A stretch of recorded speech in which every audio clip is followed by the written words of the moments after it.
শাহেদ-136 এটি ইরানের বহুল আলোচিত আত্মঘাতী ড্রোন, যা রাশিয়া ইউক্রেন যুদ্ধে এক ভয়ঙ্কর অস্ত্র হিসেবে আবির্ভূত হয়েছে। এবার এই ড্রোনের অনুলিপি সংগ্রহের উদ্যোগ নিয়েছে মার্কিন বিমান বাহিনী।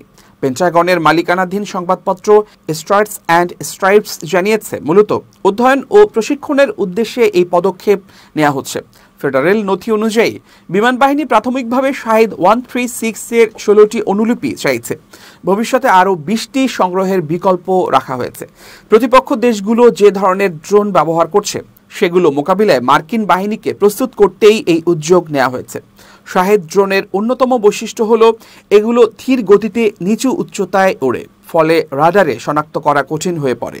বিশেষজ্ঞদের মতে মার্কিন বাহিনী এ ধরনের হুমকি প্রতিহত ও ধ্বংস করার অনুশীলনের জন্যই এসব কপি ব্যবহার করবে। শাহেদ-136 প্রথম প্রকাশ্যে আসে 2021 সালে ইরানের একটি সামরিক মহড়ায়।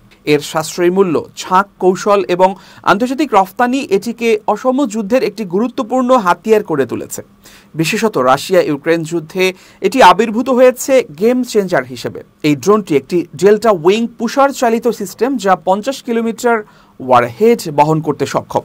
প্রায় 185 কিলোমিটার/ঘন্টা গতিতে এটি 2500 কিলোমিটার পর্যন্ত উঠতে পারে। 2022 সালে ইউক্রেনে আক্রমণের পর রাশিয়াকে শাহেদ ড্রোন সরবরাহ শুরু করে ইরান। পরবর্তীতে রাশিয়া দেশীয়ভাবে এসব ড্রোন তৈরি শুরু করে এবং এগুলোর আরও দ্রুতগতির করে তোলে এবং নাম পরিবর্তন করে নতুন নাম দেয় জর্ডান। রাশিয়ার ব্যালিস্টিক ক্ষেপণাস্ত্র হামলার পাশাপাশি প্রায়ই শাহেদ ড্রোন ব্যবহার করে ইউক্রেনীয় বিমান প্রতিরক্ষা ভেদ করে থাকে।